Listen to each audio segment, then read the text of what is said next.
morning, everybody, and welcome back to a very special podcast. This is the podcast in which we watch all of your favorite TV series from yesteryear and then discuss them over a glass of wine. I'm Patrick M. Dunn. Perhaps you know me from the previous 90 episodes. And I'm joined here, as always, by the mistress of the morning, Kat Halstead. Hello, everybody. Yes, welcome to episode 91, I believe this is. I believe it is. You keep track. I don't. I'll be honest. I write these down. Yeah. You apparently don't. So you write them down and then you put them somewhere and then you're always like shuffling to find it. Well, I'm trying to keep everything organized, but then I have to put stuff in storage and then I never know where anything is. Hashtag cat's not organized. And I am for like the first time in my life. I know where everything is right now. For now. Ask me next week. My answer when anybody asks me where anything is, I'm like storage. Storage. Shout out to storage. We are like in the middle of Here Comes the Booze, our Halloween themed eps. Yes, spooky cat voice. Hashtag. I need to record my nephew doing it because it's hilarious. Oh, we need to have like a sound drop in the episode. Okay, so what are we talking about today? What's going on? Today, yes, I'm excited about this. So we've been talking about doing this for a while now. So we are doing the 1964 psychological thriller, I guess is what we should call it. Yes, that's the best way I would. Yes, Hagsploitation film, I believe, was the genre that they referred to it as. Yes, I believe it is. Yes, so we are doing the 1964 classic Strait Jacket starring Joan Crawford, Diane Baker, George Kennedy, who else? Lee Majors is in this. Leif Erikson, the guy from the Pepsi company, is in here too. Yeah, oh yeah. Like the VP of Pepsi plays the doctor. Yeah. Shout out to Pepsi Cola. So we became familiar with this movie during Feud, Betty and Joan, the Ryan Murphy series, which we discussed in great detail on our side chick podcast, Getting Catty with Cat and Pat. Check it out. Yes. If you can, if that's your thing. There was one episode in which they very briefly went over Strait Jacket. Yeah, it kind of, you get it the post Strait Jacket world. Yes. Because you get Joan promoting the film, doing stuff she thought was a little beneath her for Baby Jane, but she's doing it for Strait Jacket. She's doing it for the money, yo. And we got John Waters playing William Castle, who is the director and producer of the film, so we get that. Yes. Yeah, then they just quickly move on with the storyline, and they don't really come back to Strait Jacket. But we were like, we need to watch this movie. We need to track it down. It was on Turner Classic Movies like 3 weeks after the Feud season ended, and we watched it, and we were like, we gotta do this for an episode, and we just kind of sat on it, and now it's Halloween, and it's kind of horror in a weird way. It's not like, you're not gonna like stay up at night and like be scared to death, but... Yeah, I mean, I pretty much went to bed right after I watched this. But then again, to be fair, I do watch like true crime shows like right before bed. Oh yeah, I always, I'll just read the descriptions of episodes of like true crime podcasts, and I'm just like, you know what, I don't feel like staying up to listen to this, because I'll probably fall asleep like 20 minutes in, I'll save this for tomorrow. But Couple Wikipedia the subject that they're talking about, and then you're like, oh shit. You're like, this could happen to me tonight when I close my eyes. Over the last like couple weeks, I've been like binge watching Web of Lies from ID. So like that's what I've been watching right before bed, is all these stories about these people who meet online and like snap and kill each other. Oh, I was gonna say, I'm not aware of this. I might have to check this out. Is this like an ongoing series or is it a limited edition? Yeah, I think it's ongoing. There's like 4 seasons. Oh, damn. And I've like watched them all. Where can you find them? Netflix, Hulu? The ID app, the Investigation Discoveries app, or like on demand if you have like Xfinity or something. All 4 seasons are on there at once? Yeah. Oh, damn. Looks like I know what I'm going to be doing today on a cloudy day. All right. This movie was released on January 19th, 1964. I thought it would be fun to talk about other movies that were released on this day. Could you find that? No. Well, according to the internet, the only movie that came out on this day was Strait Jacket. So... Hey, that's cool. I did find the top 5 grossing films of 1964, if you want to do that instead. Hit me with it. All right, I think you're going to know this one. I've never seen it. I have a feeling that Kat has seen it. Coming in at number 1, the top grossing film of 1964, which raked in $72 million. My Fair Lady. Seen it, yeah, totally. I used to watch it as a kid on the Disney Channel. This was a 1964 American musical film adapted from Lerner and Loewe's stage musical based on the 1913 stage play Pygmalion? Is that what? Yeah, Pygmalion. Pygmalion. Shout out to Pygmalion. The film stars Audrey Hepburn and Rex Harrison as Eliza Doolittle and Henry Higgins. And what's it about? I don't even know, to be honest. Okay, so Eliza Doolittle is a flower salesgirl. She's got the thick Cockney accent.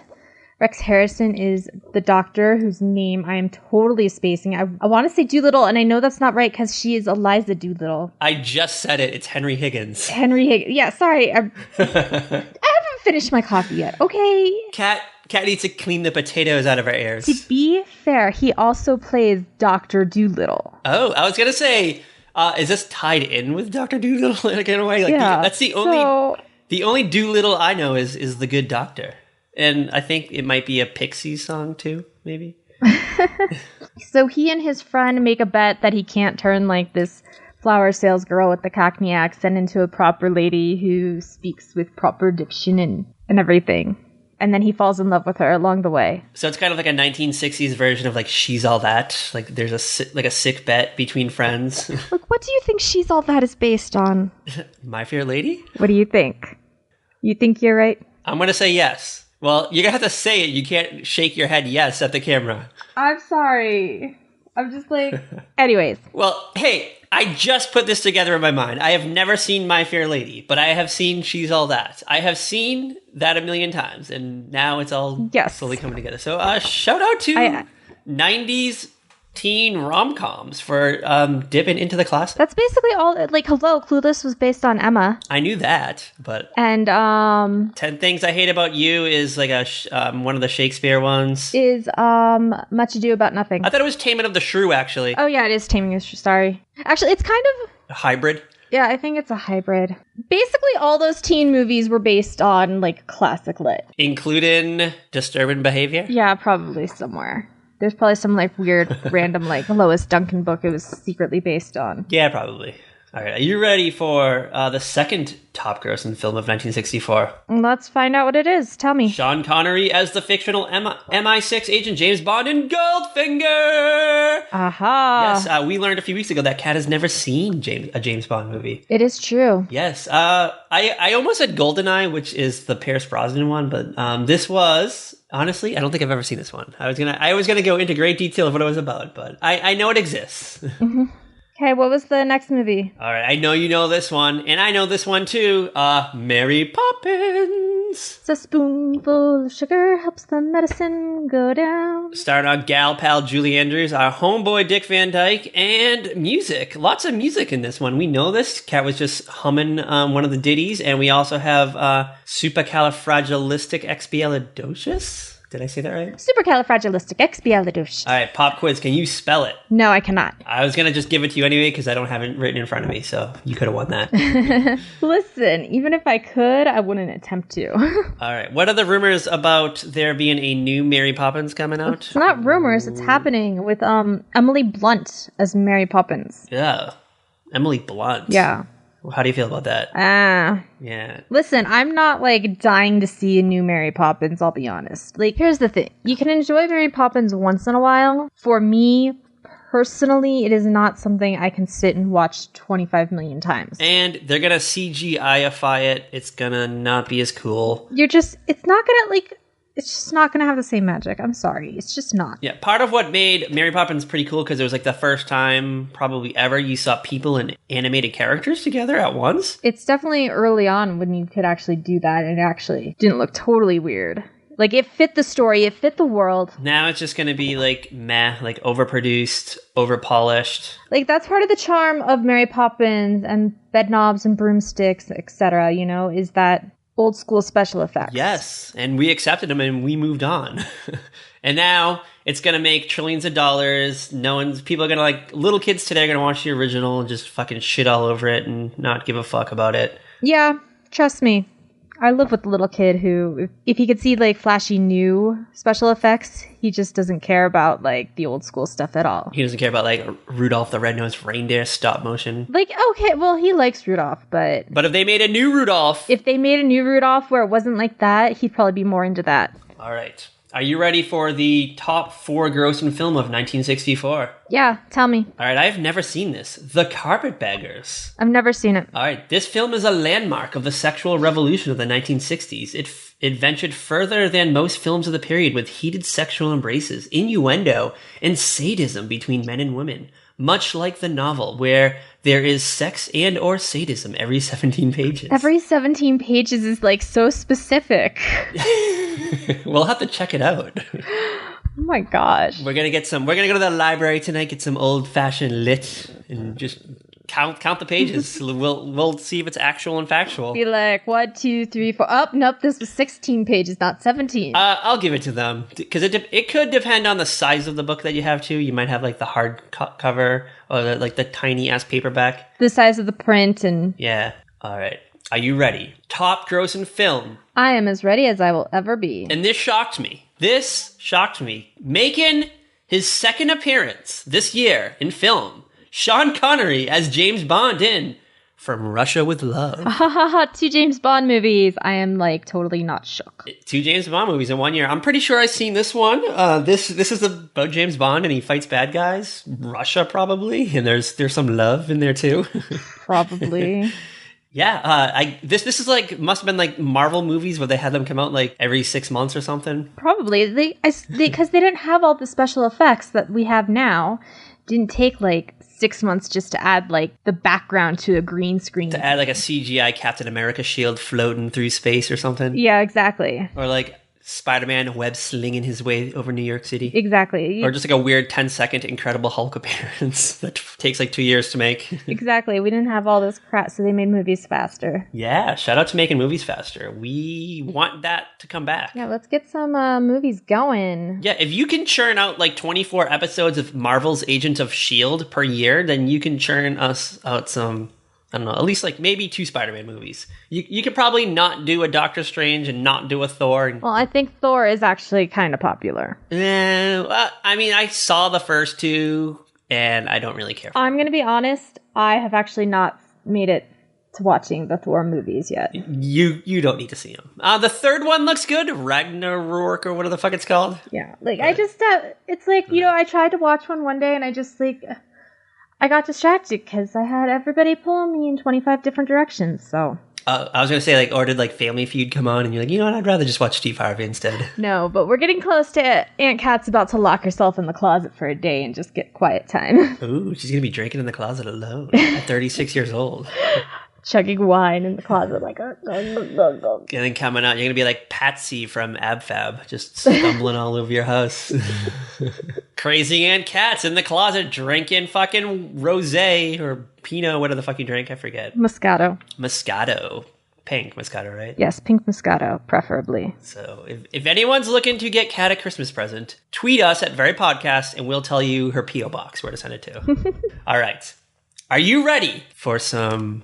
axe murdering? Yes, I'm totally down because I love a good slasher flick. Warning, this podcast will depict axe murders. Graphic axe murders. That's how the movie opens. You get like a little like warning message to you, just telling you that there's going to be murder. There's going to be like 4 murders in the next hour and a half. And it's going to be graphic, which for 1963, it's graphic. But for 2017, I'm like... this could play on daytime TV and nobody would bat an eye. I don't even think there was blood. Yeah, I don't think so. Maybe there's like chicken blood if... I don't even think that. Yeah. There's no splatter. Dexter's not on the scene investigating the blood splatters. Yeah, you don't really see anything. It's all in the shadows. Yes. All right. Are you ready for some fun-ass facts of this film before we get going? Yes, give me some fun-ass facts. All right, so I am just loaded up on fun facts. After I watched the movie, I was in like Joan Crawford mania mode, as we all should be whenever you watch a Joan Crawford movie. So I'm on the fucking internet, I'm on the Google, and I found a 14-minute making-of featurette starring Diane Baker, who plays Joan Crawford's daughter, and it's like modern-day Diane Baker. Yeah. It's probably her in like the late 90s talking about this, and they're just dropping knowledge about this movie. So the first one. Joan Crawford was not the first choice to be the leading lady. She replaced, are you ready? She replaced Joan Blondell.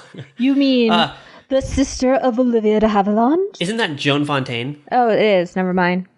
I can't keep them straight. I can't. All these Joans. I know Joan Crawford. The rest of you just all blend together. Yeah, what about Keeping Up with the Joneses? That should be the name of like this whole era of Hollywood. For real. All right, so Joan Blondell, she had to bow out of the film because in her home, she walked through a plate glass window, which required her to get 60 stitches, and she was unable to fulfill her commitment to the movie. And I honestly think there's more to the story than just walking through a plate glass window. There has to be. Like, how do you walk through a plate glass window? Like, I could understand walking into one. But walking through? How under the influence of something do you have to be to walk through? Like, how does that even happen? Yeah, she was either inebriated or she was pushed. Those are my two theories. And honestly, can we be real? It was probably a little bit from column A and a little bit from column B. Yes.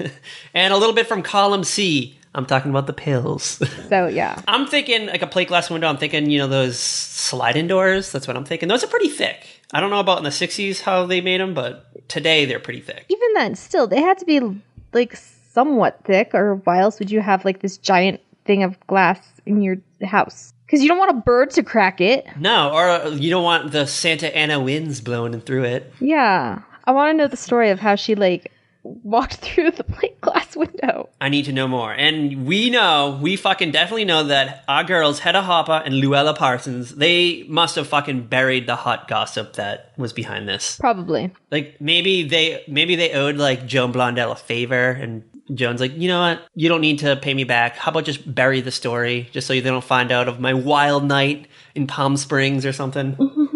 Just don't mention that I had 6 bottles of vodka and walk through a door. Yeah, just say I was answering the phone, I was in the bathroom, I was taking a shower, I was draped in a towel, it was covering my face or something, and I thought I was going to the phone, but no, I went through my plate glass window, and 60 fucking stitches. So she got cut the fuck up. Yeah, oh my god. Oh, poor thing. Oh my goodness. The movie was also directed by and produced by William Castle of competent B-movie fame.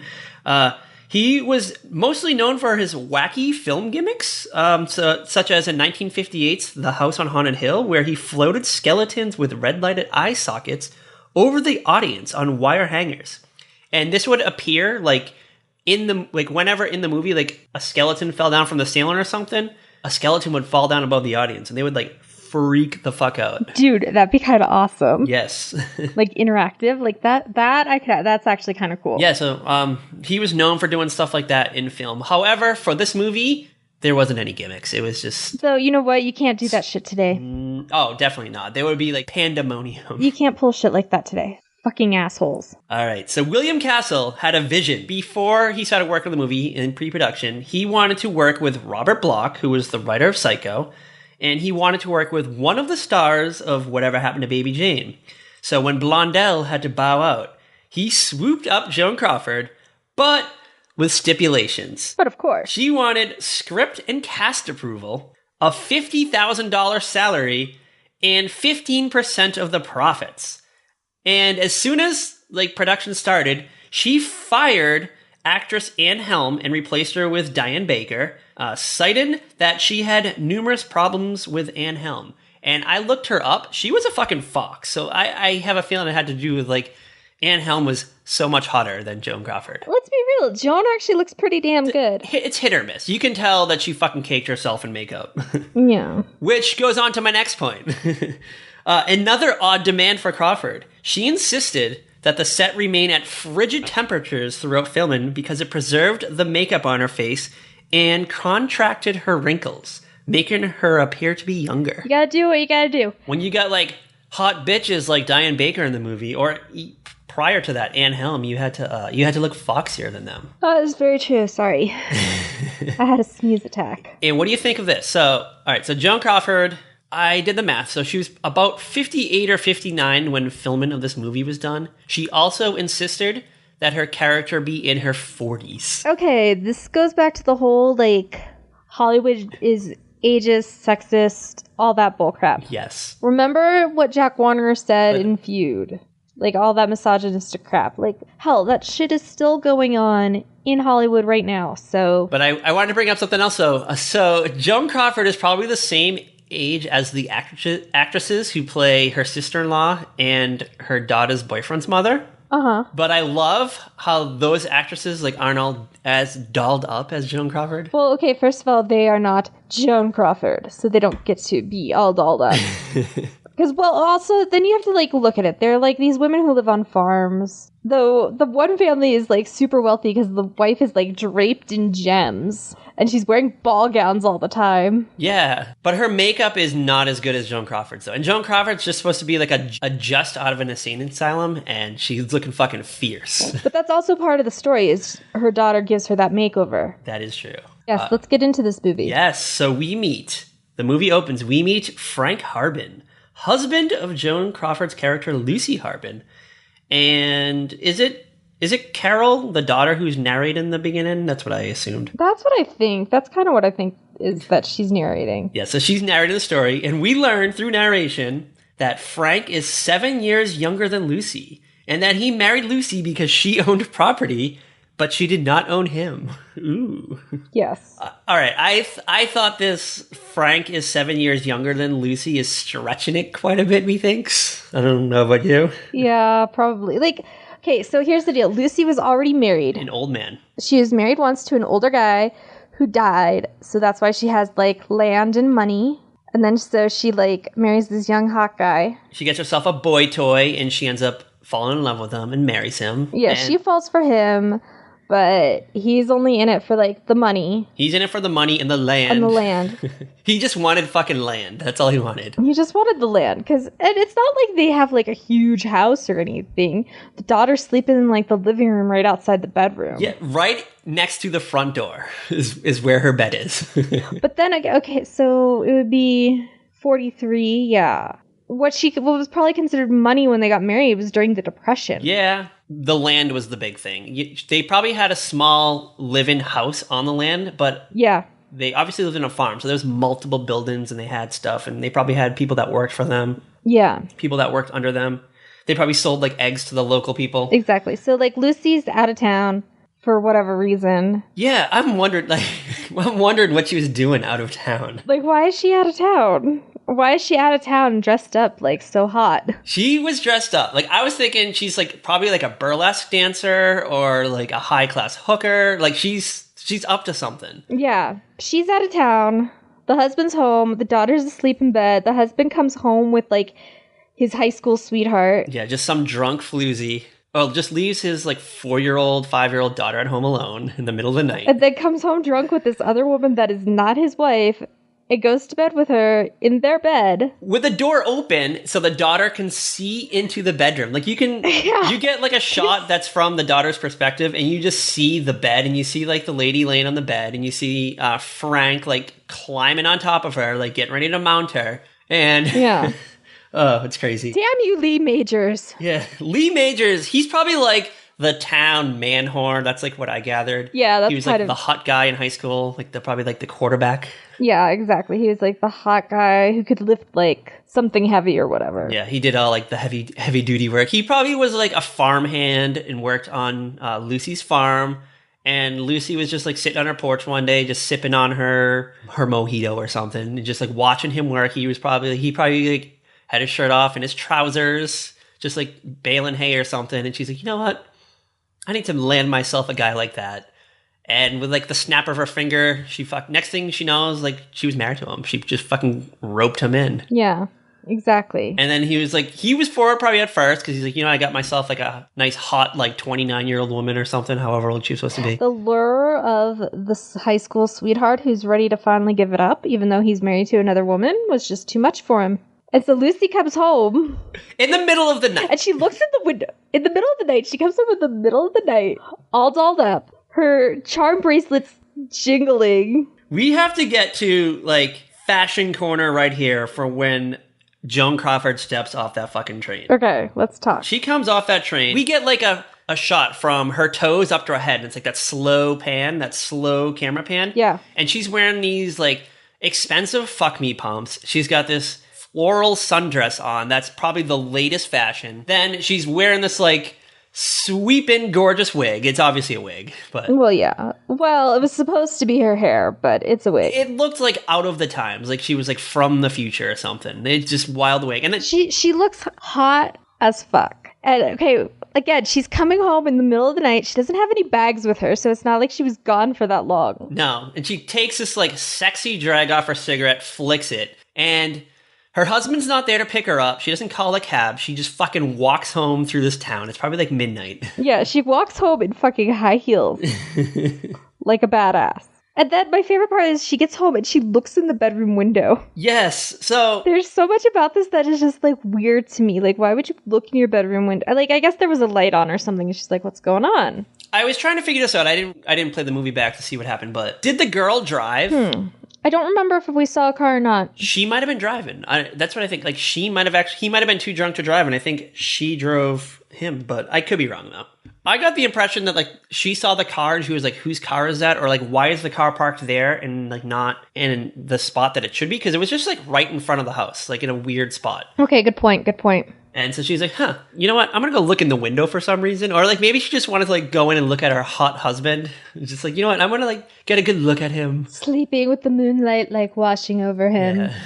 And like she has this like jangling bracelet on. It's like jangling as she's walking over, which is like a major plot point that keeps coming back up. We just gotta throw that out there. Yeah, she has like these noisy as fuck charm bracelets. She rolls up to the window, looks in. This is the funniest part to me for some reason. So I guess it's supposed to be her husband and the mistress in like post-coital bliss, but it's them laying on top of the covers. Mm-hmm. The mistress is fully dressed, like in the same dress that we saw her in like 2 minutes prior. It's like she didn't take her clothes off.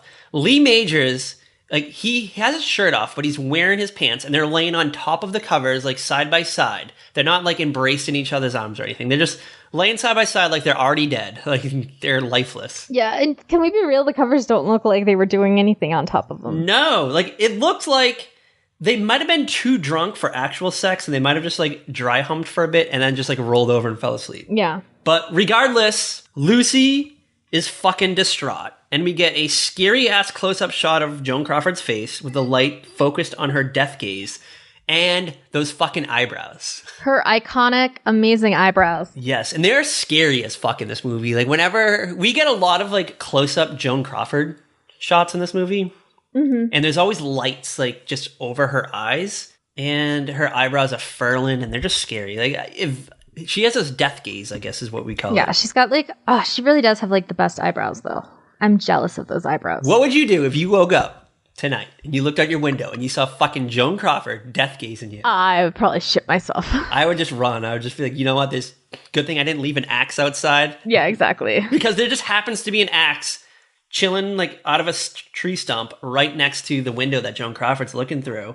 And that's like, don't get murdered tip number one. Like, just never leave a fucking axe outside your house. I get it's there for, like, firewood and stuff, but still, come on, people. I don't know. I'm that person that, like, I don't leave, like, knives in the kitchen sink. I make sure I, like, hide them in the dishwasher or, like, somewhere, like, hard to find. Because I just don't want... I have a feeling, like, what if someone broke in the house and they didn't, like, they were just going to, like, steal something? But then I woke up and they were like, oh, shit, I need to kill him. And he just, like, grabbed, like, a knife out of my kitchen sink because it was there. Yeah. I mean... So that happens. I never leave knives. So I never leave knives out. So if you break into my house and are intended to kill me, make sure you bring your own weapon. BYOW. Bring your own weapon? Yes. Oh my god. All right, so you can probably guess what happens next. Chop, chop, chop. And of course the daughter witnesses the whole thing. Yeah, we get the ominous music. We get like a weird angle shot, so we don't see like the actual murder take place. We just see the wall. And we just see the shadows. So there's a shadow of two people laying in a bed, and you can kind of see their heads. And then you see the shadow of Joan Crawford. I'm guessing this is supposed to be the perspective of Carol, maybe? I think so, yeah. And you just see the heads fall off, the heads roll, and it's the most comical murder I've ever seen in film. The most comical graphic murder, for sure. It looks like a basketball falling off a table. Like, it bounces. Like, the head bounces. And then we get this crazy transition scene where it's now just like Joan Crawford yelling at the police, all tangled up in a straitjacket. And she's like, I'm not guilty. I'm not guilty. It was all a mistake. And then we now cut over to the groovy 60s, baby. Carol's a grown woman, probably in her mid-20s, I'm guessing. Yeah, because she was at least, like, 5 or 6. I would say 6, because she looked kind of old. Yeah, I was actually kind of leaning. I'm like, how old is this kid supposed to be? 6, 8? Like... Well, I initially thought, like, maybe 10, but if it's 20 years later, I'm like, there's no way she's 30. Oh, yeah, there's no way. If she was 30 and still single in the 60s, yeah, no. Yeah. She's got hair inspired by Jackie Kennedy, and she's got a sensible clothing style, too. Kind of very, like, TV momish looking. Yes, she's very well put together. Yes. She's got, like, a little bow in her hair, just a nice white house dress. And we learn through exposition that she spent the last 20 years living with her mother's brother and his wife, who the brother's wife wins the prize for being the most annoying character in this movie. I can't, like... It's a toss-up for me between her and the boyfriend's mom. The boyfriend's mom had some funny lines, though, so I gotta give her that. But, yeah, like, the whole thing, it's just... Because you can tell, like, this woman is, like... You can tell that the brother's wife, the aunt, is, like, totally okay with their life. She's okay with raising this kid, you know, living on this farm. She's totally not okay with the sister coming back from the sanitarium. And, yeah, I wouldn't be either. Because they... Yeah. They had to move to another state, because I guess when Carol was young, right after the murders, like, all the local school kids would make fun of her and tease her and stuff. And she was, like, bullied, basically, for all these years. So they had to move, like, far away where no one knew who they were. Which, you know, it happens. I've been trying to figure out where they moved to, because I'm guessing the original hometown was in the Midwest. Mm-hmm. They moved somewhere. It's still farmland. There's definitely mountains in the background, but there's also scenes that look like Los Angeles. So I'm so confused. It's probably like California, like Northern California, maybe. Yeah. I was just trying to figure out where they moved to. They don't explicitly state it, though. That's true. They don't. Through all this time, though, despite all this horrible things going on, Carol has managed to snag herself a fine young man, Michael, her boyfriend. Yes, he is a very fine young man. Comes from a wealthy dairy farming family. Yes, and they are practically engaged, which is a term that means they are just more than fuck buddies. Basically, it means, yeah, they're almost, like, she expects him to propose, but he hasn't done it yet. He's, like, he's days away from doing it. That's what I gathered. It's something they've probably talked about. Like, it's coming. He just, you know, hasn't done it yet. Because he's got other crap he has to do. There's some weird family politics going on. Because I guess Michael's family, they're like the Ewings of this town. Yes. And they expect Michael to marry some, like, rich bitch. Like, but, like, who? There are no other women in this town. Maybe they're going to, like, send him to the big city or something. And yeah. There'll be a nice fancy lady down there. But he manages to land himself Carol. They're probably middle class, maybe. They're not lower class. Like, they're probably middle class because, you know, she's got the art studio on the, you know, they were able to do that, and they were able to send her to art school. They probably don't have, like, rich people manners. You know, they're not hanging around in evening gowns drinking milk to calm down. Yes. But the second most annoying character, though, is definitely Michael's mom. But the only reason that she doesn't get, like, the worst character in the movie is just because they have that great line where the dad tells her that she needs to have some more milk to relax. And she's like, I don't want warm milk to relax. I just want to know what Carol's mom is up to. I just want to know what happened to her. Like, oh my God, that woman, she, like, is obsessed. She's like, well, we have a right. It's like, actually, you don't have a right to know right now. She's Mrs. Ochmonic from Elf. She's just so nosy and snoopy. I love it. Yeah, she's like, well, she, like, badgers Joan Crawford later. Yes, I love... into telling her what happened. It was really tacky. It was really in poor taste. But I will give it to her, though. She did it, like, in a great way. Like, she kind of, like, twisted her mind and just, like, tricked her into revealing her secret. That she did, yes. Michael's mother would be, like, a great, like, soap opera villain, I think. Yes, like, the whole thing, like, it's very soap opera-ish. This whole thing. She'd be like a good matriarch of she'd be like an Olivia Deschanel type. Olivia Richards, not Deschanel. Yes. What am I talking about? Totally, yes. Very Olivia Richards. I don't want milk, Gregory. I want wine and vodka. Exactly. And pills.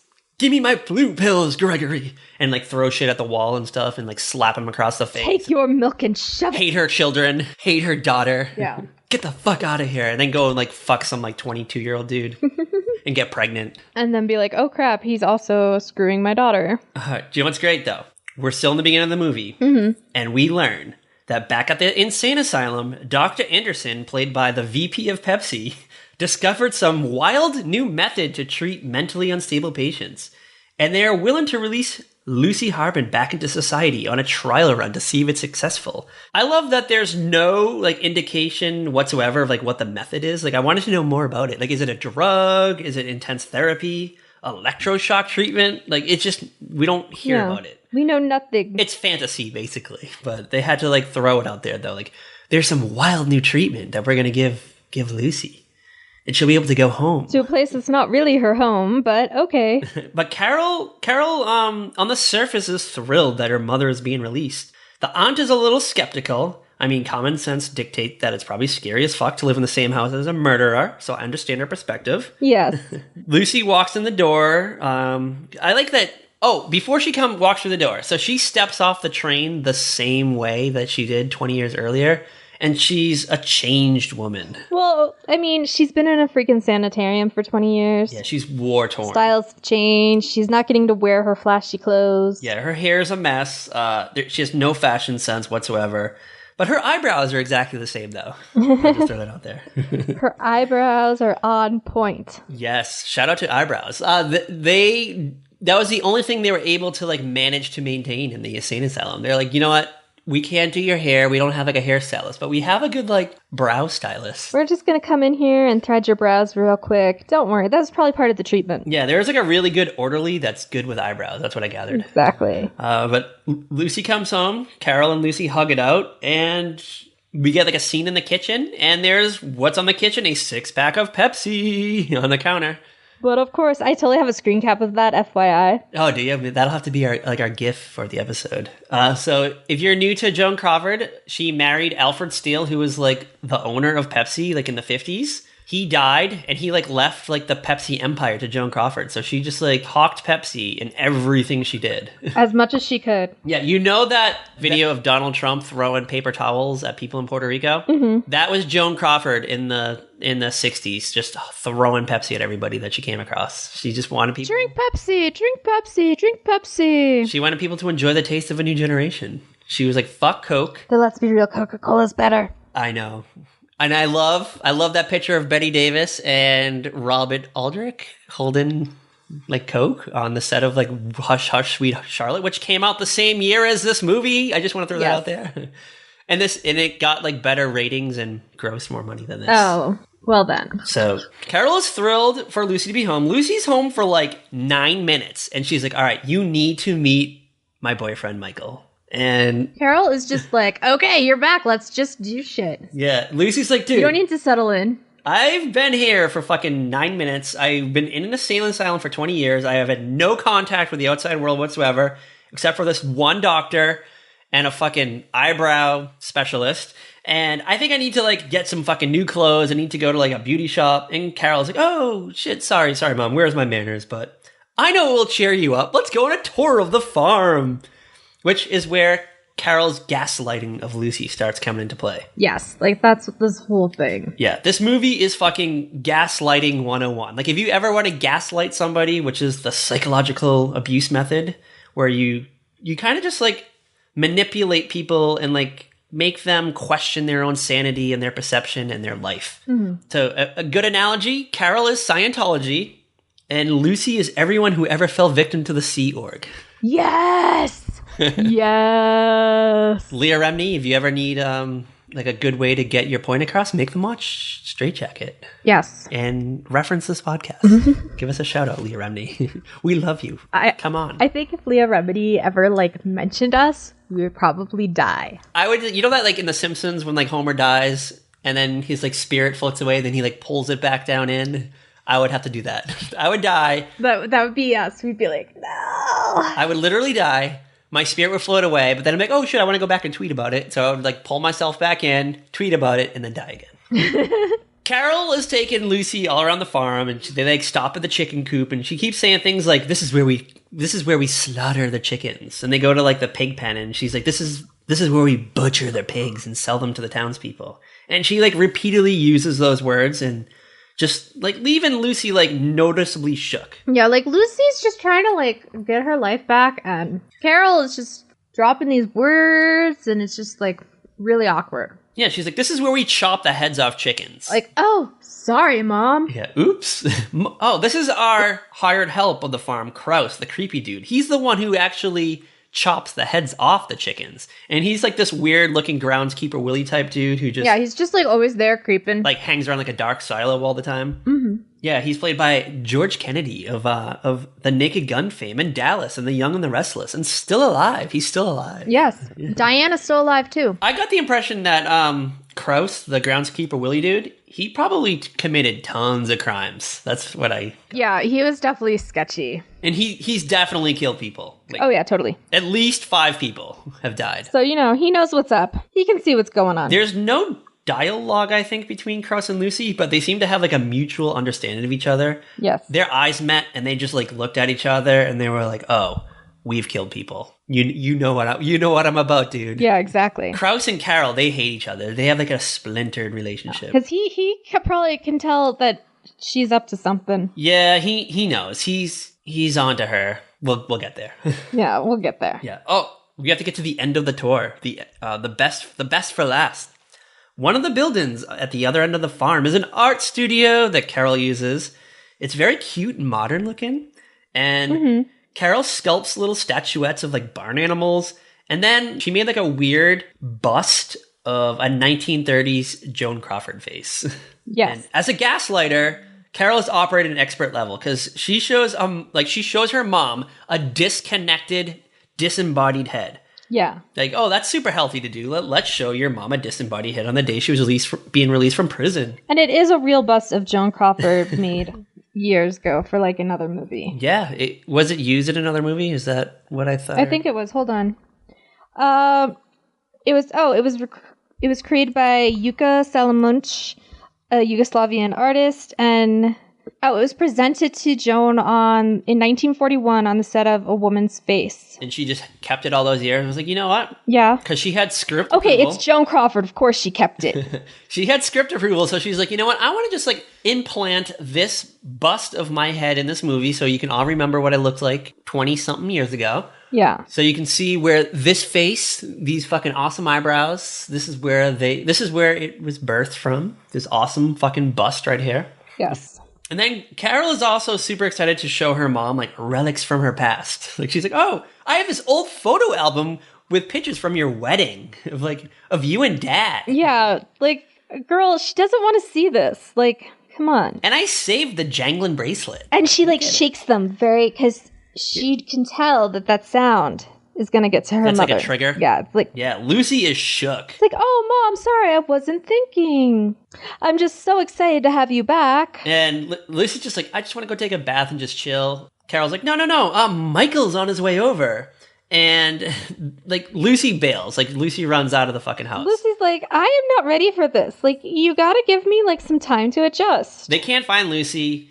Carol and Michael, they look in the art studio and they find like the wedding album. There's a knife sticking out of it, and then the pictures of her husband's head are like all cut out of the photos. But they're like still in the page, so like it doesn't look like they've been cut out. No, like you can pick them out. I think Michael like picks it out of the photo album, and Michael like sees that they've been cut out, and you could like pick them up and just put them right back, like they were a puzzle piece. Yeah, like it looked like a color form or something. Yeah, it was kind of like, I feel as though if Joan's character Lucy had been the one to do it, she would have like tossed those pictures, like the heads, all over the place, not left them in the book. But that's just me. Lucy is watching this through the window. Like she sees Carol and Michael looking at the photo album. She's confused. She's like wondering why they're all shocked. In her mind, I feel like she knew what was up. Like she was starting to formulate the things in her mind. Like she's just trying to, like, she knows something's not right, but she can't quite put it together yet. She just got out of an insane asylum after 20 years. I'm going to keep my mouth shut.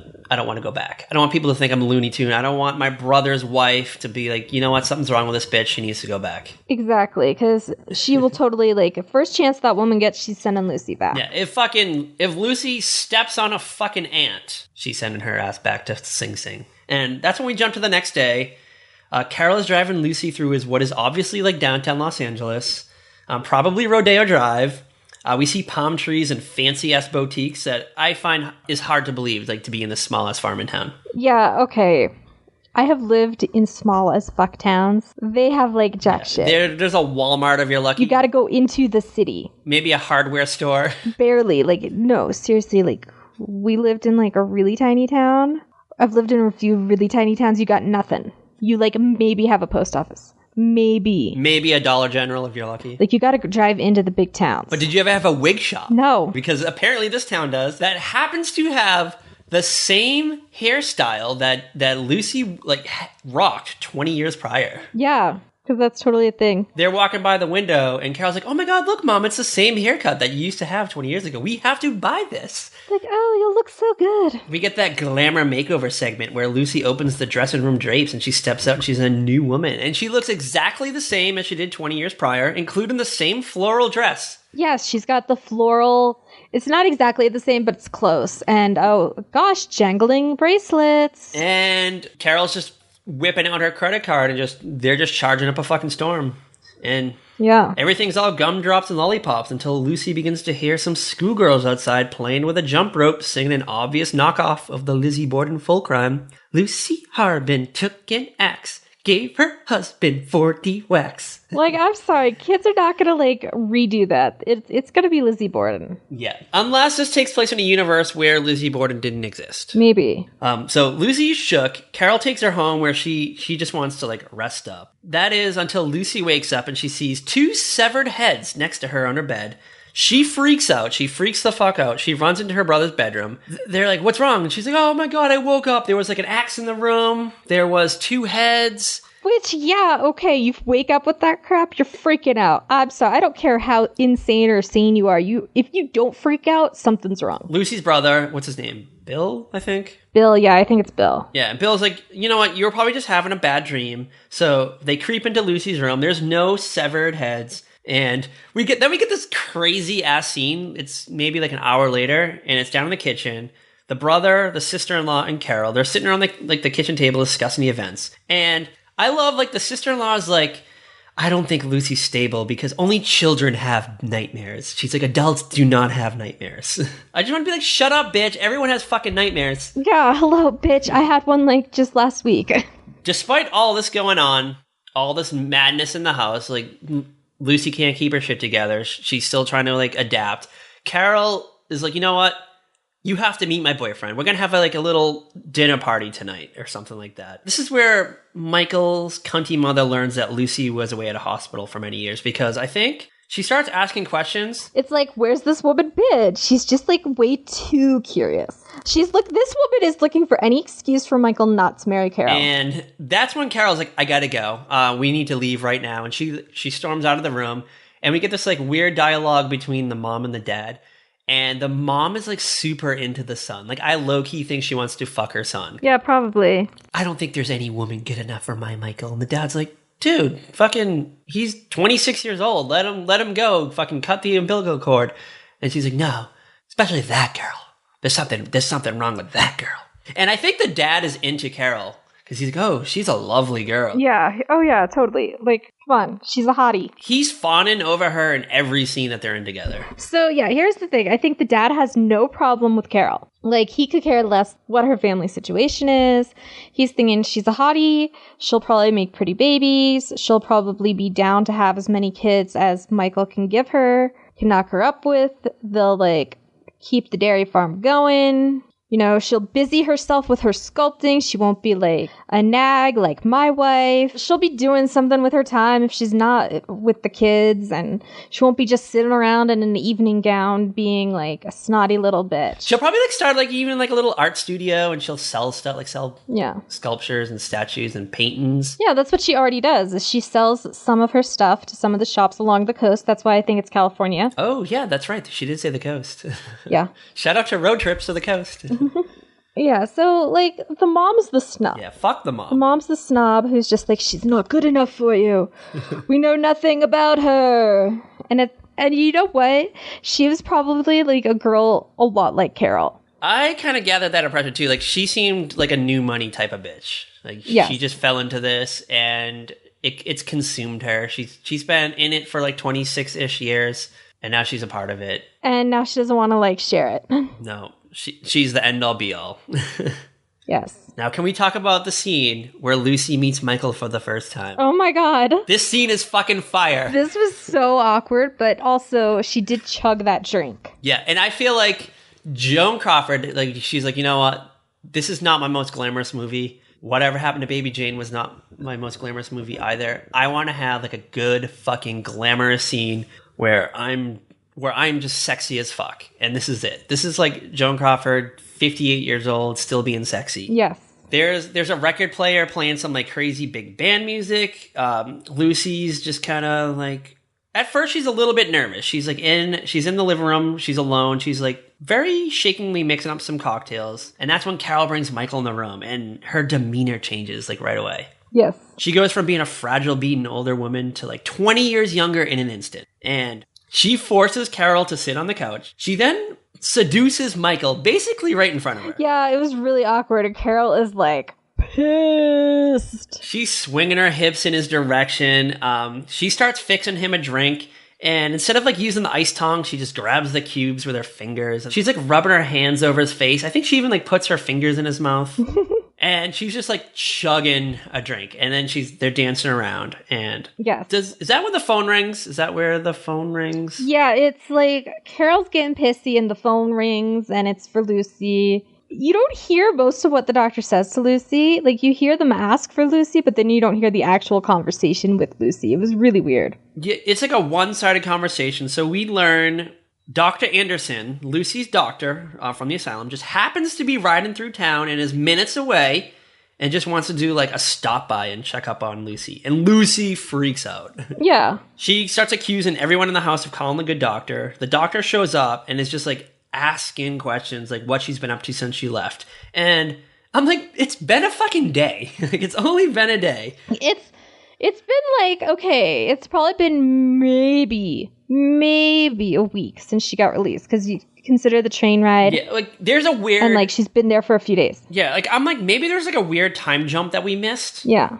Because it just seems like that Lucy came home, she walked in the door, it's been one night, maybe 2 nights, tops. It's been, like, I think by the time we get to the end of the movie, it's been, like, 4 or 5 days. Yeah, but the doctor shows up, and he's, like, acting like it's been weeks, and he's just like, oh, like, how are you adjusting? And it's just, like, I'm not, because I just got here. Like, I haven't even unpacked yet. Bitch, I'm still trying to figure out, like, where I am. Like, chill out, let me adjust. And he walks in at the worst time, like when she's wearing the wig and she's all like foxed up, and yeah, she's trying to like act that way still, but she's nervous and she's like fumbling and she's like trying to light a cigarette and she keeps dropping it. Yeah, and I feel like she does this to make Carol happy because seems to be what Carol wants her to do. So she's trying to make her daughter happy. And Lucy gets so nervous, like she starts like knitting, I guess, in front of the doctor because God, like, I guess knitting is like something that calms her down normally, but then she like undoes everything and he's like, Lucy, you've unraveled it.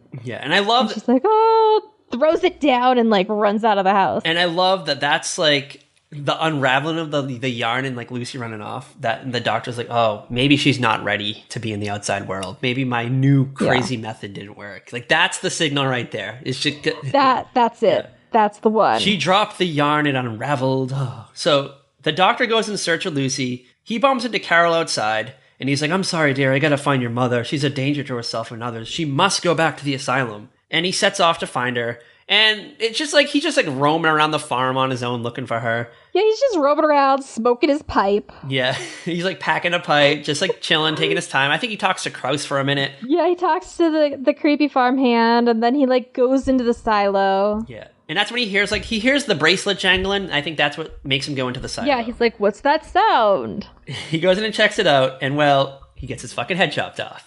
Bye, dude. And we see the same way that we saw Lucy's husband die. We see the shadows on the wall, and the shadow of the murderer looks like Lucy's wig. Mm-hmm. And it's like, oh shit, Lucy snapped. Dun dun Maybe. Dun. If it's not Lucy, who would it be? Dun dun dun. It's now like a few hours later. It's nighttime. Carol's roaming around the house searching for Lucy. She finds her alone in the dark. Lucy has no memory of the last few hours, but Carol convinced her that the doctor left. But Lucy's confused because his car is still there. Mm-hmm. She's like, why would his car still be here if the doctor left? And Carol's like, Oh, he just left. Accept it, Mom. And that's when Carol goes outside and hides the car in one of the barns, and Krauss witnesses the act. Ooh. Yes, because this is totally normal behavior for everybody involved. The next day, Carol wakes up and he sees Krauss outside painting the car white, the car that she hid in the barn. And they have like a weird conversation. It's just like house paint too. Like, what? It's just like fence paint. Yeah. It looks awful, but Krauss doesn't give a fuck. You know what? I don't think he really wanted to keep the car. I think he just wanted to rub it in Carol's face. It's like, I know what you did. This car is mine, and I'm gonna sell it. Carol's pissed. Carol's pissed at this act of defiance, and she's like, Krauss, you're fired. She's like, I'm gonna go have lunch with Michael. When I get back, you best be gone. And Krauss is like, fucking try me, bitch. Fucking try me. Like, girl, you're just the niece. You have no power here. Go make a deer out of clay or something. Yeah. So Carol like leaves to go have dinner with Michael or something. And we see Krauss like wander on the farm. He's like, I ain't fucking leaving this place. There's like he gets like a weird sensation that someone's watching him. Mm-hmm. And we get that like creepy scene like where he's standing in front of the clothesline. The clothes are blown in the wind. And he thinks he sees someone behind there. But when he gets there, there's no one there.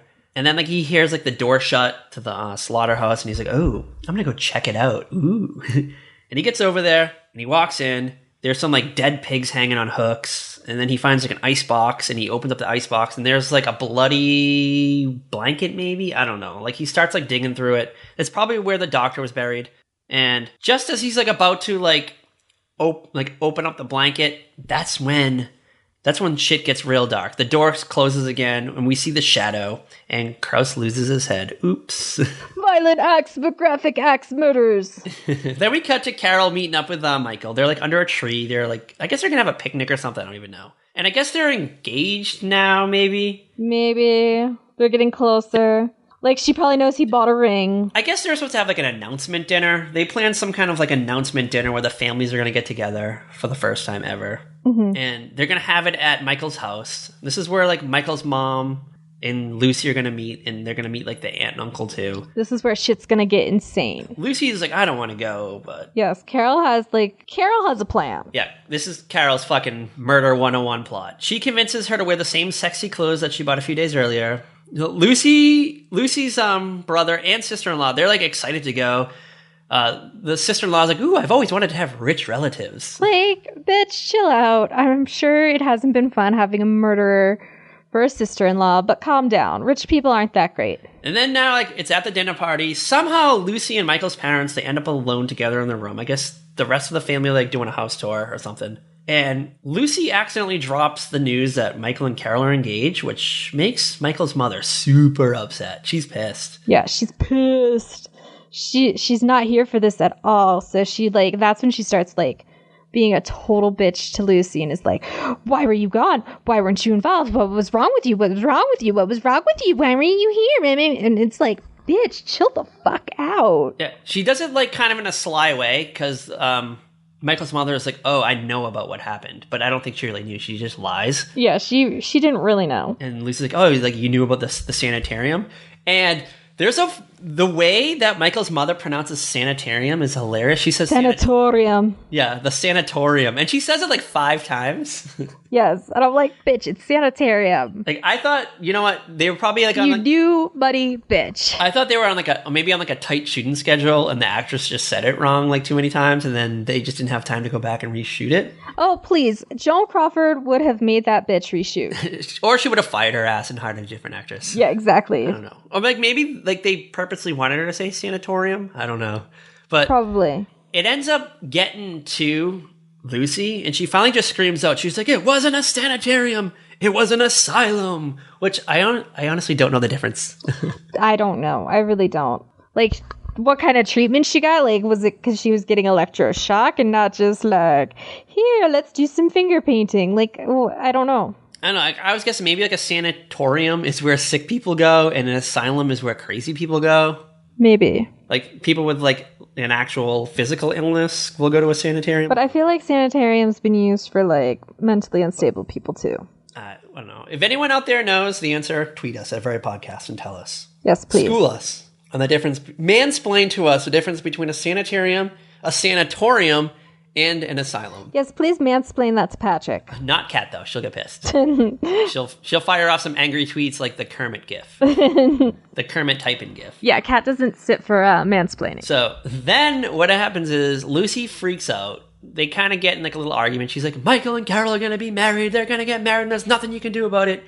And there's this like dynasty-like bitch fight almost. It's just like an argument. Lucy takes off.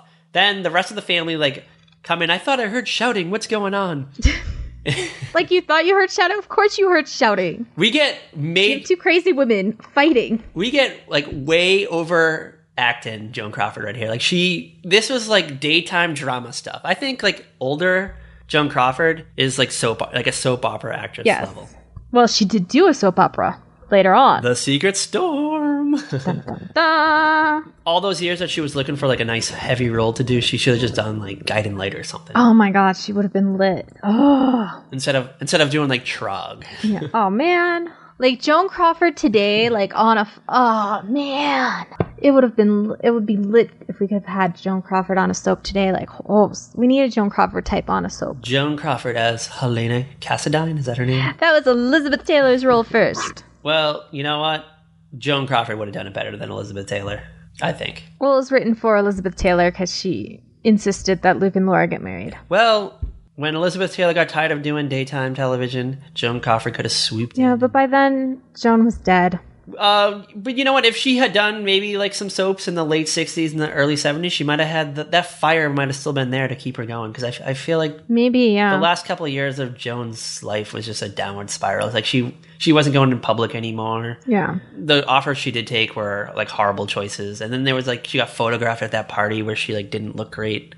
And she was like, fuck it. If they want to make fun of me, I'll never go out in public again. And she disappeared for the most part. And she just got drunk and like called up like gossip columnists. Wasn't that like the thing that she would call up? Like she lived on the East Coast and she would call up like West Coast gossip columnists in like the middle of the night and just like she would spill stories and secrets. I wish my phone would ring at 3 a.m. and it's like Joan Crawford calling, like telling me some fucking crazy story about like why she fired Anne Helm from this movie. I want to hear that story. Like, could you imagine Joan Crawford with like Twitter and Instagram? Oh God. Today. Like, sorry, Kim Kardashian, you've got nothing on what Joan Crawford would have pulled. Yeah, we would get, like, Donald Trump-level type tweets at, like, 3 a.m. It would be the greatest thing in the world. She would have a lifestyle blog. I would wake up at 6 a.m. and just the first thing I would do is just check Joan Crawford's Twitter and just be like, oh, what did she fucking write last night? Oh, my God, she would be like, when lit. we were all sleeping, what was she saying?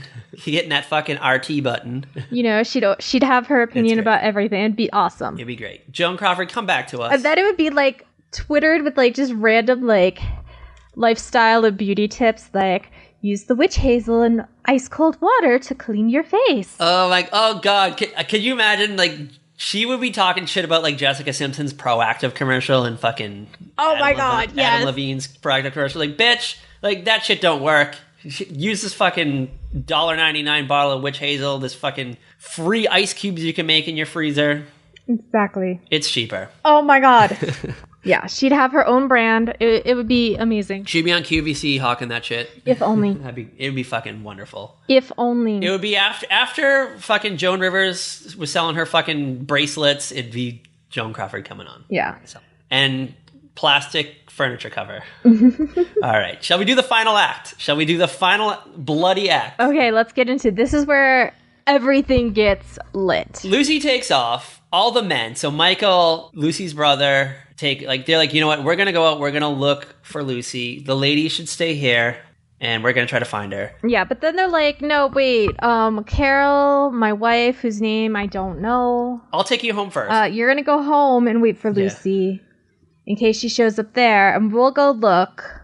Michael, you'll drive them home. I'll go look for Lucy, and you two crazy rich people, you just stay here because nobody really cares about you. You're going to be murdered, maybe. Yeah. So we get like a shot of like Lucy just like angrily walking down the street and she sees like the headlights come in and she hides in the bushes. And that's the last we see of her for the moment. So then it's maybe like an hour later, it cuts back and it's Michael's parents are just in the living room. It's like 11:55 at night. Mm-hmm. They haven't heard anything, but they don't really give a fuck. Yeah. Michael's mom's like, you know what? Who cares? this bitch probably got ran over by a tractor. She's dead. I don't give a fuck. But she won't go to bed until Michael's home. Yeah. Oh, that's right. She's like, I'm going to stay up for Michael. The dad's like, dude, Michael's a fucking grown-ass man. He'll be fine. But he's like, I'm going to go upstairs and get changed. So he goes upstairs. He goes into the bathroom, and you kind of like see the thing where there might be someone behind the shower. There might be someone under the bed. There might be someone in the closet kind of thing. Like, he's going around, and you're wondering where the killer is going to jump out of. Well, the killer jumps out of the closet, chops off his head. He's dead. Yep. And it's been like 15 minutes. The mom's downstairs. The dad hasn't come down in his pajamas yet. And she's like, what the fuck? Like, you fat fuck. Like, what's going on? So she goes upstairs. She's looking around. And we kind of get the same thing with her, where she goes into the bathroom. Like, you see the shower curtain move a little bit, so you think there might be someone there. Yeah, can we talk about it? Like, she throws open the shower. There's no, like, faucets or shower head or anything. That's right. You're right. I was just like, it's a tub, but how does the tub fill? Maybe it fills from the bottom up. I don't know. I don't know. It just, there was no, like, there's no, like, handles or anything. Turn on anyone. It was weird. You know I was like, oh, they just didn't put that in. They're rich. They're like, we're lucky we have the bathtub in there. They're rich. This is their show bathroom. It's not functional. They have, like, another one down the hall they use. This is the one when their guests come over, they take a tour of the house, like, this is our bathroom, and it looks like it's never been used, because you know how bathrooms can dirty up pretty quick. Yeah. So they want to keep up appearances of, like, a clean bathroom, but little do they know, like, the real bathroom they use is down the hall. Mm-hmm. So then she goes in the bathroom, he's not there. She goes in, like, the study, he's not there. Oh, no, she opens the study and she sees, like, a head at first, but it's a bust. It's just another bust when she turns the lights on. Because they're rich people, so they have busts everywhere. Yeah. Is that a rich person thing? Like, you have to have a bust? I think it is. Like, how much money do you have to make to own a bust? I don't know. It depends on how big you want it. I think, like, a small bust of William Shakespeare is, like, $20. I don't know. I feel like you can get, like, a cheap-ass bust at Home Goods. Maybe. I'm going to go to Home Goods after this recording, and I'm going to look for a bust. And I'm going to buy one. I'm going to get, like, the weirdest tweets from him later because of this. Like Patrick at Home Goods? Yeah, I'll be, like, sitting off my break at work, and I'll be like, what are these pictures you're sending me? It's a picture of fucking, like, Ben Franklin bust chilling next to bookends. Actually, you know what? I think I have a bulldog head bust. I'm going to throw that out there. So I do own a bust. I do not. So then the mom walks into the bedroom, and she notices, like, the closet doors open a crack, which is, like, pretty peculiar, because you're always supposed to close the closet door all the way. She opens it up. She looks down. She fucking screams. And that's when the murderer walks out. It looks like someone wearing, like, what's that movie? Was it movie Jawbreakers, where everyone wears, like, the Betty and Veronica masks? Sugar and Spice, you mean? Yeah, Sugar and Spice. Where, like, the bank robbers, they wear the Betty and Veronica masks. Yeah, they wear, like, whatever masks they wear, yeah. It's that, like, coming after the mom. And then Lucy actually, like, opens up the other bedroom door. I guess she came back to, like, apologize or something. Yeah, she came back to apologize. She heard the screams from upstairs. Uh-oh, there's somebody who's dressed exactly like her. Yes. Wielding an axe. There's two Joan Crawfords, like, attacking each other. And the real Joan Crawford pushes the fake Joan Crawford on the bed, and she's, like, trying to, like, keep her arms down so she doesn't get her head chopped off. And then she pulls the mask off. And oh, fuck, it's Carol. Carol's the killer. Yep. And it just, like, it stops there. Like, as soon as the reveal happens, like, the fight ends. It's just like, oh, you caught me, Mom. Yeah. Like, I'm not going to kill you now because I've been caught. Like, busted. Nobody's going to believe you, though. But, like, Joan's holding the mask. And, like, Michael shows up, and Carol's like, oh, she killed them. And Joan just, like, shows him the mask, and she's like, yeah, nope, sorry. It was Carol. Like, did the mom die? Like, did the mom get chopped up? I don't know. I don't think she did. She just kind of disappears. Like, like, she just vanishes. After the fight between Lucy and Carol takes place, the mom stays in the closet. She does not leave the closet. Yeah, like, she's probably like, I'm not leaving. These women are insane. And then Michael comes in. My husband's dead. Michael comes in, just sees his girlfriend and his girlfriend's mom fighting. The mom holding a mask.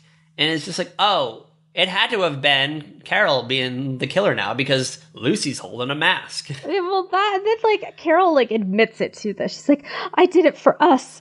Well, we can get married now and we'll have all the money and blah, blah, blah. We don't have to worry about their disapproval. And he's kind of like, Yeah, no, not happening, girl. Yeah, bye, bitch. Exit stage left. All right, Carol's been exposed. Why didn't she just kill the mom? Like, right? Like, just go through with it. If she kills her mom, if she kills Lucy, who is she going to pin it on? Well, she could have killed Lucy before Michael came in the room and was like, it was self-defense. That's true. And then kill the mom like before, because there's like a good like 2 minutes. But how does she explain wearing the exact same dress and there being a mask? I don't know, she could have got away with it, I think. Maybe. She could have found a way. I mean, would you believe someone who's been let out of an insane asylum? Yeah, probably not. My mom just got let out of an insane asylum. She killed all these people, and then I had to kill her out of self-defense. I think that probably would have like slid in this like backwards ass town court system. Yeah, it probably would have. But instead, Carol just immediately gives up, like she's been caught. And then I love like the exposition scene that happens like at the end that explains everything. Yes, as Lucy and Bill pack up the studio, the art studio. Lucy's like, "Oh, I knew all along it was my daughter, the murderer." She says she knew something was going on. She wasn't exactly sure what it was at first. But she's laying out the pieces, and she's like, But she's like, because now it all makes sense, because everything that's happened. She's like, this, and they find all this stuff in the studio. They find the recording of the kids with the chant. Yeah, it's the Velma explaining the Scooby-Doo twist at the end of every episode. Yes, exactly. And it's great, because she's like, "Oh, so Carol had this bust in my head, and she used it to make the mask. She knew that the photo album would trigger me, so then people would think that I'm still crazy, and then she could murder all these people, get away with it, pin it on me, and get away, and I'd be back in jail. But you know what? I still love her. I'm going to be there for her because I wasn't there for her for the last 20 years. I'm going to walk her through this, even though she tried to pin a fucking murder on me. But I guess it's my fault because I killed her dad." Yeah, and she witnessed it. Like, everybody forgets that Carol, like, witnessed the whole thing. That is, like, what destroyed her. Yeah, that is the trigger moment, is that Carol witnessed a murder when she was 6 years old. She never forgot it. It stayed with her all these years. Yeah, plus she probably, like, saw the dad and the girlfriend doing whatever they were doing before. Fornicating. Yeah. Like 6 feet away from her. So, you know what? It kind of is... It's both of the parents' fault. Yes. It's Lucy's fault, and it's her husband's fault for just destroying their fucking daughter's life. Exactly. So, I don't know. I guess it's good on Lucy's part that she's going to be there for Carol, but it's also kind of like, stay the fuck away from me, Mom. Like, you're the reason why I'm here. Yeah. I kept up the appearance of being normal all these years. Exactly. Like, oh, too little, too late. Then I fucking gaslighted you into this. Yeah. But wild ending. And it you know what? It has that psycho moment at the end, too, where it's like Norman Bates was the killer all along. Mm-hmm. It's great. Like, when you first... Like, it's a good movie. I enjoy it. Yeah, it was... I enjoyed it both times I've watched it. I would watch it again next year. Next Halloween, I think. Yeah, I would watch it again. I wish I had bought it off of Amazon instead of just renting it. Renting it for $4. You gotta just pay it an extra buck and purchase it. Actually, I think it's like $12.99 instead of $3.99. You know what? I'm gonna look for the DVD. I will DVD drop it to your PO box along with. One day, Patrick's seriously just gonna send me like this huge like care package of random crap, and I'm gonna be like, "What the hell is this?" And a Chris Evans Lego minifigure. All right, what are we doing next week? What wild Halloween themed film are we dipping into? This was a Kat Halstead suggestion. Are we doing... Hold on. I have my list. Next up is Final Destination. The original. Yes, starring Devon Sawa. Yes. Ali Lauder, the guy from Dawson's Creek. Yes, totally. Yes, it's going to be awesome. I'm so ready to watch this again. I haven't like officially watched it in like forever. Yeah, I think the last time I saw this was in theaters when it came out, so. Really, like it was one of the first DVDs I owned. Really? You bought it on DVD? Like I got it for my birthday because I got a DVD player for my like 20th birthday or something. I think I have Final Destination 2 on DVD, but I don't think I ever had Final Destination 1. Yeah, see, and then I lost it somewhere along the way. I think like my ex-roommate like pawned it. But the movie has definitely stuck with me all those years. It's still like I still think about Final Destination like moments. Like whenever I'm like driving in like a car like hauling logs, I'm like, "Oh, is that going to kill me? And then I'm going to escape death and all these crazy fucking things are going to happen to me." Yeah, totally. Like, oh god. And I like am a terrified driver. I'm like the worst driver because I'm always like afraid of what's going to happen. Everything is Final Destination to you? I don't trust other drivers at all. Like, I have like a panic attack when I'm on the highway for like 2 miles. Oh. Like, I get off and I'm shaking for like the next 20 minutes. So this will be a great movie to watch then. I'm going to go play it on my big screen. Pop some popcorn, watch some Final Destination, have panic attacks for the next 6 months. It's all in good fun. And then podcast about it. Exactly. I'm excited for this one. Yeah, it might be like a therapy session. This next episode might be a good session. I can't wait. I'm looking forward to it. Because it's currently on demand for on Xfinity. Yeah. If you have like, I think Stars or something. Yeah, I think I have Stars. Random like that. I have your Stars. I have the Stars app, and I think I use your password. Yes, you could use my stuff. All right. Well, I know what I'll be doing this weekend. What will you be doing? I know what I'm doing. I have a long list of stuff to do. I know what you're doing next weekend. Is the dun dun dun. Oh, before we go, we have to give a birthday shout out to Heather. Oh yeah, happy birthday, Heather!